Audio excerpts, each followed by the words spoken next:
Tervist, head sõbrad, ma tervitan teid Tervisemuuseumist. Miks ma siin olen? Siin on avatud üks uus ja põnev tuba, mis räägib seksuaalsusest. Ja nüüd on küsimus, miks ma siin üksinda olen, aga otse loomulikult sellepärast, et Robi ja Piret tunnevad, et nad ei tea piisavalt palju nendest asjadest, aga nende rahustuseks ma ütlesin, et mina tean. See tähendab seda, et ma võin üksi tulla siia seksuaalsuse tuppa püsinäitusele, mis on nüüd siin avatud. Ja mul on selline tunne, et isegi tõenäoliselt kandideerida ühes sellega ka selle näituse toa kuraatoriks, sellepärast et kui seksuaalsusest on juttu, siis otse loomulikult võrdusmärk sinna taha tuleks ka Jüri Butšakovist samal ajal on juttu, sellepärast et seksuaalsus ja Jüri Butšakov käivad käsi käes. Nii, lugu järgmine, me oleme siis sellises uhkes punases toas. Mul ei olegi otseselt vaja midagi nagu siin rääkida, aga telerahvas tahab teada ja Piret ja Robi ka. Tihti olen tähele pannud ka, et külastajad, kes siin käivad, ei ole kunagi mõelnud selle peale, mis puudutused neile meeldivad. Et ise mõtled läbi, mis sulle meeldib ja selle kaudu saad tegelikult ka partnerile öelda, mis sulle meeldib. Absoluutselt. Võid võib-olla alguses mõelda, kas sulle meeldib rohkem, kui sind puudutakse siit eestpoolt, võib ka tagapoolt. Jah, puudutuste viise on hästi-hästi palju. Mõtle läbi. Ja me räägime praegu nagu sellisest seksuaalsest puudutamisest. Jah, aga ega selles mõttes, et kui sa tahad, et sind puudutakse nii, et sellel ei oleks seksuaalset alatooni, siis on vaja kommunikeerida. Arusaadav, muidugi arusaadav. Ja, ei, ma teadsin seda. Jah, väga hea. Mul käib asi ruttu.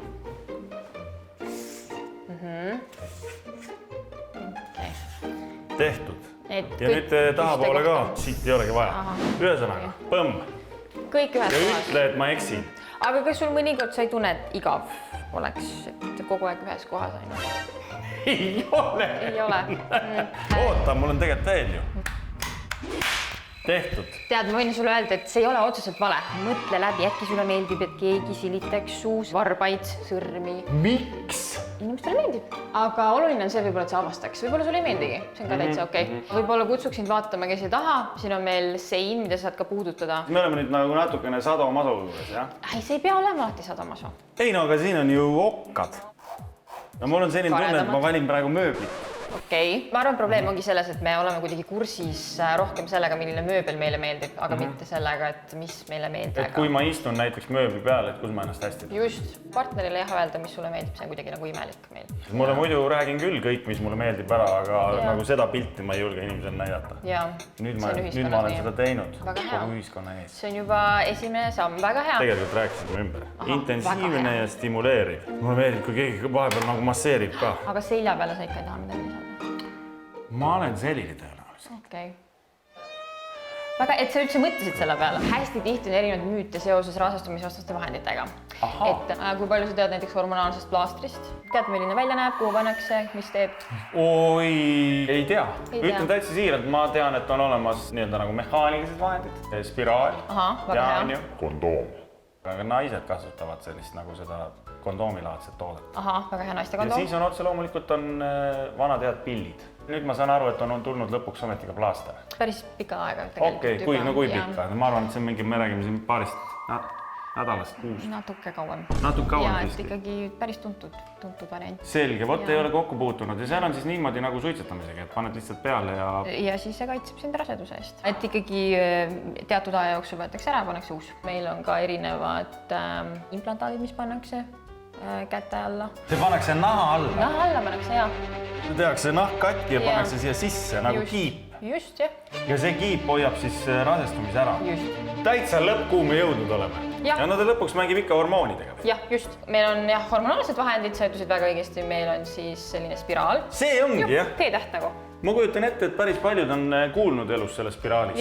Aga et ta selline välja näeb, seda teavad ainult väga vähesed inimesed üldse maa peal. Nii, ja mis see nüüd on? Rõngas samamoodi. See siis pannakse niimoodi kokku ja naine paneb siis endale selle tuppe ja tema siis ka vabastab neid hormoone. Et me vaikselt liigume vist sinna poole, kus meestel on ka rohkem variante. Oleks see õiglane, eks ole? Jaa, oleks küll, jah. Sellepärast, et miks naised peavad alati oma hormoonidega mängima? Ja ega selle spiraali paigaldamine ei ole ka väga mõnus. See ei näe isegi välja, et ta võiks olla mõnus. Jah, kes kõik need vahendid kaitsevad meid ka suuhaiguste eest? Ei, kindlasti mitte. Ainult üks kaitseb. Milline neist? Kõige parem kaitse suuhaiguste vastu on mitte üldse minna magama inimesega, kellel võib olla. Ja, aga kui sa ikkagi tahaksid, väga tahaksid? Eks see kondoom ole. Mis arvad, mida sa kasutad siis, kui sa soovid, sa oled näiteks oraalseksi jaustaja? Tehes või saades? Naisele tehes. Kas seal saab üldse kuidagi kaitsta? Jaa, see oli neegile. Millegipärast arvasin, et see on midagi seksikamat. Mis ma siis, mis? Naisel oled oraalseksi teinud. Naine ütleb nii ja ma olen valmis. Ja siis sa oled üks hetk. Jah, see on tavaliselt ikkagi pakendi sees, aga... Ja laotad nagu liniku peale. Jah. Aga see ei näe üldse seksikas välja. See näeb välja nagu taskurätik ainult, et kummist. Aga võib-olla nüüd, kui rohkem inimesi teavad selle kohta, võib-olla tehakse ka seksikamad variandid. Mis on veel hästi suur osa sellest turvalisest seksuaalkäitumisest? No ikkagi nõusolek. Väga oluline. Kahjuks tänapäeval on nõusolekuga nii, et seda on kuidagi imelik küsida. Mina isiklikult arvan, et see põhjus on see, mida me oleme pornost näinud. Me räägime esimesest korrast või üldse iga kogu aeg. No loogiline on ikka nii, et mees läheb koju ja küsib. Ja eks siis naine vastab, kas okei või täna mitte jälle. See võiks olla natuke seksikam. Et kas sa tahaksid, et teeksime nii või kas me teeme seda Sa lausa ütledki, et peaks nagu ära planeerima kohe, et meil nüüd hakkab nii lugu järgmine. Ma olen pannud kirja Excelisse, mis on tänane üles. No mõnele meeldib Excel. Mõnele meeldib. Tead, kui inimene teab, mis hakkab tulema, siis ta on valmistunud ja võib-olla juba erutunum ja see on palju... Kõik kogu see protsess on palju ilmedam. Aga spontaansed inimesed, neile jaoks on nii igav. Aga seda võikski küsida. Kas sulle meeldib spontaansus või see, et me arutame läbi kõik see on meil kommunikatsiooni põhjalik. Kas seda võiks siis kohe niimoodi esimese kohtumisel hakata arutama? Miks mitte? Nüüd inimesed mõtlesid, et alati esimene kohtumine, millest me ikka räägid. Sellest räägitegi. Mul on siin üks pikk nimekiri. Ja ühtlasi on mul see kaasas oraalseksi kile. Oled sa sellest kunagi midagi varem kuulnud? Võib-olla nimest oleks võinud alustada.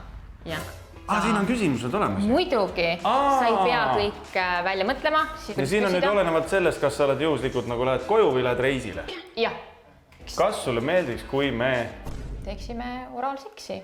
Ja kui sa näitad, et sul on kile, see näitab, et sa oled valmistunud, sa mõtlesid selle läbi. Mina ütlen niimoodi, me võime alguses suudelda ja siis vaatame. Mina valin selle vastuse. Vastaspool ütleb siis, et see on lihtsalt keeldumine. See ei ole nii, et sammult lähevad niimoodi. Aga tegelikult on siin selline tavaline vestlus. Kas sulle meeldiks, kui me täna teeksime? Võime alguses suudelda ja siis vaatame. Siis selgub, et ma ikkagi ei taha seda teha.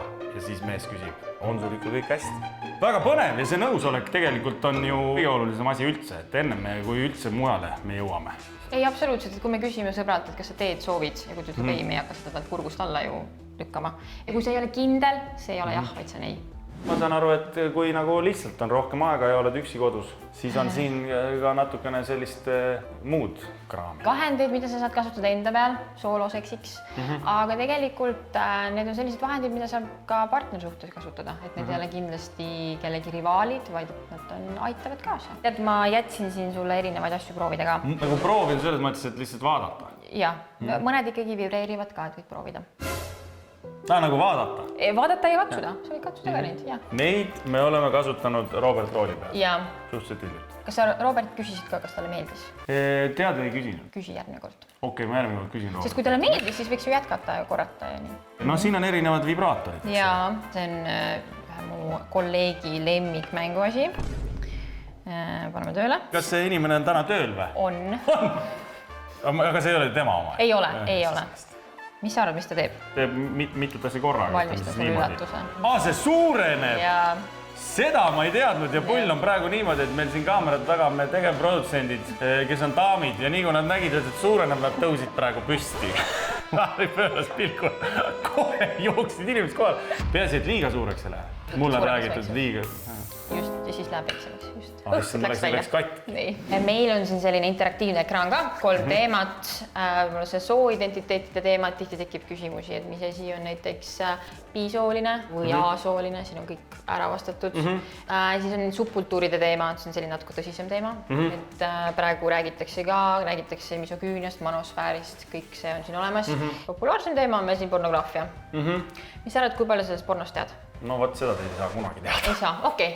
Aga siin saab testida, saad ennast testida. Ma tean, mis asi see on. Mis see on, okei. Nii palju ma võin öelda. Noored tulevad ja mida nad võiksid siis teada saada? Kõige olulisem võib-olla on ikkagi see eetilisem pornograafia. Et me ei saa öelda eetiline pornograafia, sest me ei saa lõpuni kindel olla, kas see on eetiline või mitte. Aga kui sa juba tarbid, siis su porno võiks ka olla eetiline. Kas vanemad peaksid kuidagi asja reguleerima? Tõenäoliselt ääretult keeruline. Aga võimalik sellele ju tähelepanu pöörata, sellepärast et kättesaadavus on ju meeletu. kui sa annad ekraani oma lapsele, siis tal on väga suur tõenäoliselt tal on ligipääs sellele pornole, et pigem eelnevalt rääkida, et on selline meediaviis või liik ja et mida ta võib seal näha.